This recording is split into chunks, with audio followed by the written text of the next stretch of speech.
এই ঈদের দিন শুধু আপনি আনন্দ করবেন, ভালো কিছু খাবেন পরবেন, তা না, গরিবের দিকে লক্ষ্য রাখতে হবে। সেই জন্য সাদাকাতুল ফিতরকে রাসূলুল্লাহ সাল্লাল্লাহু আলাইহি সাল্লাম ওনার উম্মতের ধনীদের জন্য ওয়াজিব করে দিয়েছেন। وعن ابن عمر رضي الله تعالى عنهما أن رسول الله صلى الله عليه وسلم فرض زكاة الفطر صاعا من تمر أو صاعا من شعير على كل حر أو عبد أو ذكر أو أنثى من المسلمين أخرجه البخاري في الصحيح বুখারী শরীফ 1504 নম্বর হাদিস।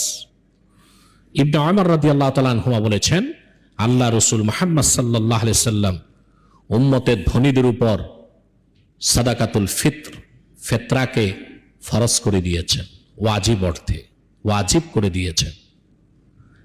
এক সা পরিমাণ খেজুর কিংবা এক সা পরিমাণ গম। এক সা হচ্ছে 2.5 সের, কতটুকু? 1500 বছর আগে হাদিসে পনিরের কথা এসেছে, কিসমিসের কথা এসেছে।